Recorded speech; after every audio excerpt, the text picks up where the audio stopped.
Did you fuck me? Il existe beaucoup de personnages dans les comics des Boys qui ne sont pas du tout apparus dans la série, mais qui sont particulièrement hilarants ou affligeants. Tu vas m'écouter très attentivement. Tu vas l'aimer, cette histoire, c'est garanti. Bagarre, duel, torture, vengeance, géant, monstre, poursuite, évasion, grand amour, miracle.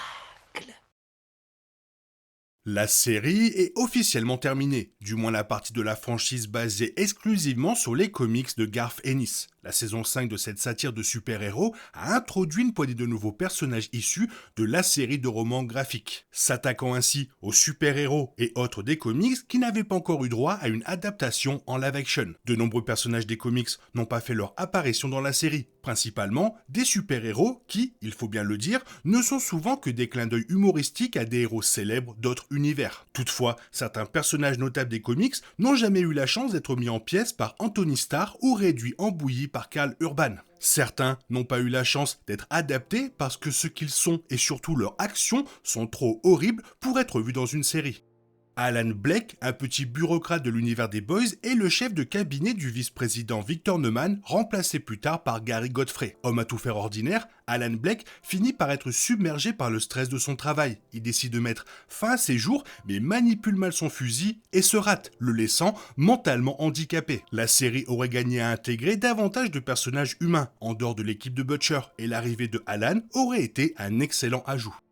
Auntie 6 est la chef officieuse des Super Duper, l'une des nombreuses équipes de super-héros de la BD. Bien avant d'endosser son identité de super, Auntie 6 était hantée par un traumatisme d'enfance. Petite, elle vécut une expérience éprouvante alors qu'elle était dehors avec sa tante, occupée à étendre le linge. Soudain, une rafale de vent fit tomber un sous-vêtement de sa tante de la corde à linge et celui-ci atterrit sur la jeune Auntie 6, l'enveloppant entièrement. À partir de ce moment, elle fut tourmentée par des cauchemars récurrents où elle se sentait prisonnière de sous-vêtements trop grands, ce qui finit par engendrer une grave claustrophobie. Plus tard, elle fait partie des Super Duper, qui est sans doute le groupe de héros le plus gentil de l'histoire. Composé principalement de super de seconde zone au pouvoir limité. Les Super Duper accomplissent des missions comme sauver des chatons coincés dans les arbres. Auntie 6 semble être la seule à comprendre qu'ils sont la risée de tous. Membre la plus âgée des Super Duper, Auntie 6 tente de protéger les plus jeunes du monde hédoniste des Super de Vought. Cependant, ce monde s'invite chez eux lorsque Mal Chemical arrive comme nouveau chef et commence immédiatement à la provoquer et traumatiser. Lors de la fête organisée pour accueillir Mal Chemical en tant que nouveau chef des Super Duper, elle s'est inquiétée de ses moqueries envers les autres membres de l'équipe. Elle lui a suggéré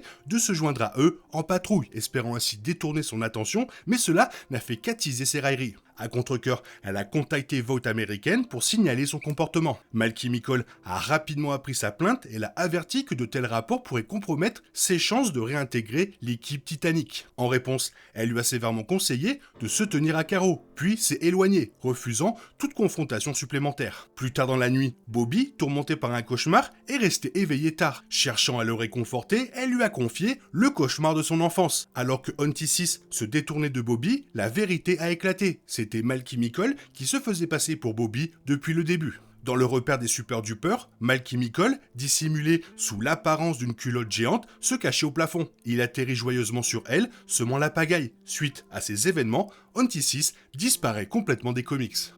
Blarney Cock est le fils de Queen Maeve et de la légende. Blarney a grandi dans un orphelinat irlandais jusqu'à ce que ses pouvoirs se manifestent, après quoi il a été envoyé aux États-Unis et a rejoint le groupe Teenage Kicks. Blarney possède le pouvoir de voler, mais cela ne suffit pas à empêcher Huey, doté de super pouvoirs, de le tuer à coups de poing. Alors que son corps gît dans la rue, un hamster vivant, malheureusement sans pouvoir, sort de son cul, un fantasme sexuel macabre auquel Blarney Cock semblait s'adonner. Vought ressuscite Blarney grâce au composé V, mais l'aide qui en résulte ressemble davantage à un zombie incapable de parler ou de fonctionner normalement. Il se pisse dessus constamment. Dans son état zombifié, Blarney chercha le hamster qui se trouvait dans son cul au moment de sa mort, ce qui le mit en conflit avec son nouveau propriétaire, Huey, qui le tua aussitôt une seconde fois. Huey brûla ensuite le corps de Blarney pour effacer ses traces et s'assurer de sa mort définitive. La légende révélera plus tard qu'il méprisait Blarney et pensait que Huey lui avait rendu service en le tuant. Il ne fut jamais mentionné par Queen Maeve.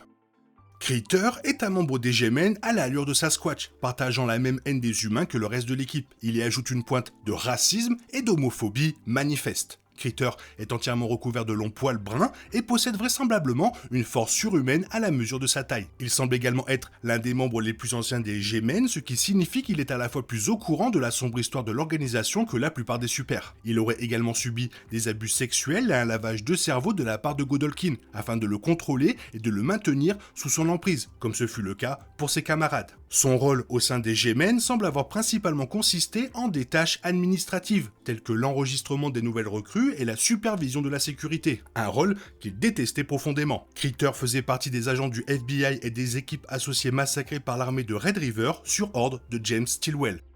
Country Mama est membre de la team Titanic, une équipe composée d'anciens acolytes afin de séduire le public adolescent. Super exceptionnellement puissante, Country Mama parodie l'archétype de la laitière forte campagnarde. Elle parvient même à tenir tête aux Français pendant un certain temps. Elle et le reste de la team Titanic assistent à une réunion avec vote américaine lorsque le Français et Kimiko les attaquent. Elle réussit à immobiliser le Français, mais ne peut l'empêcher de tuer Regina Dentata. Starlight attaqua le Français avec une décharge d'énergie mal ajustée qui lui trancha le bras, mais décapita accidentellement Country Mama.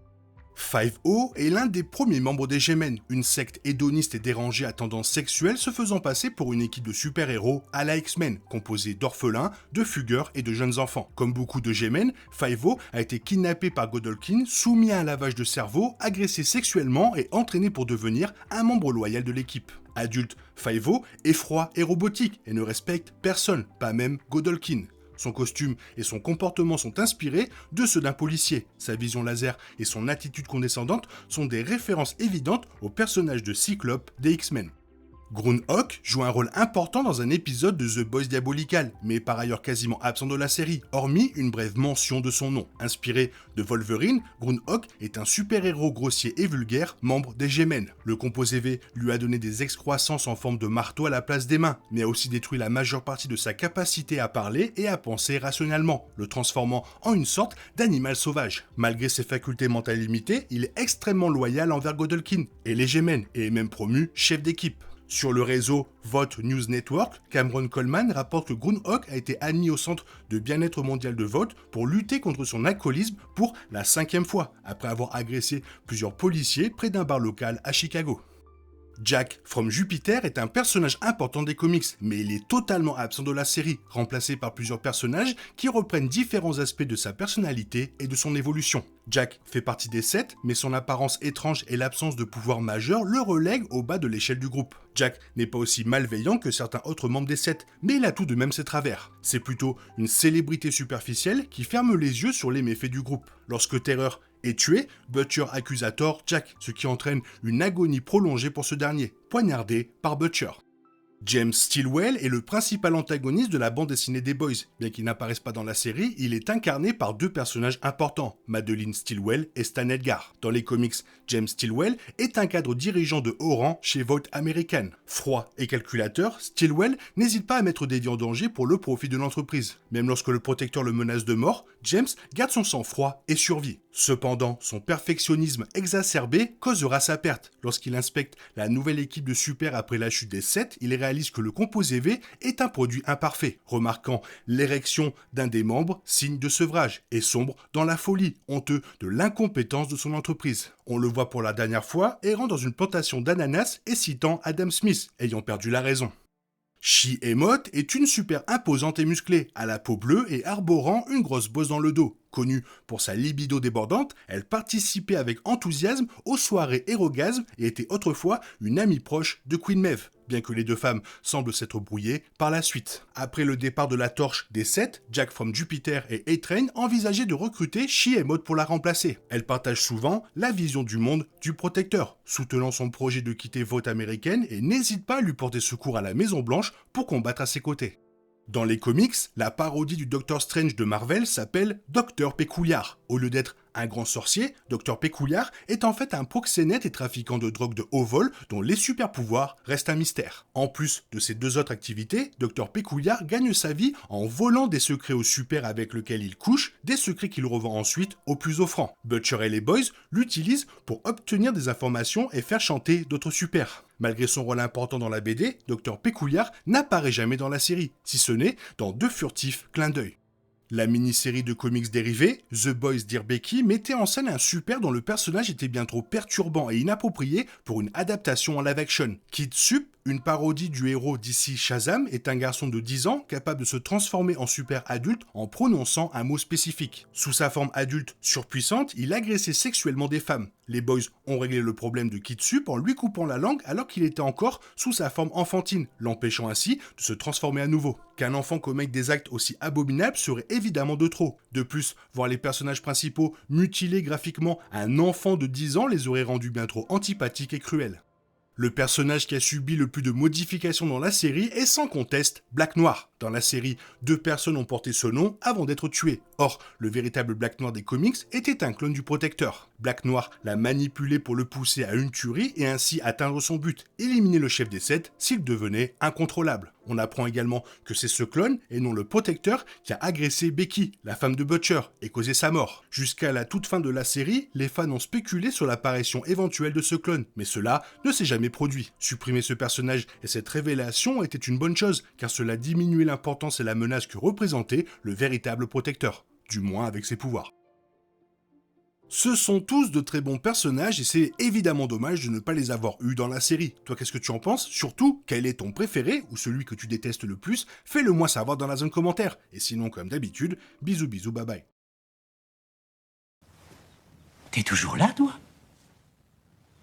C'est fini. Rentre chez toi. Allez, dehors. Naï, naï, naï.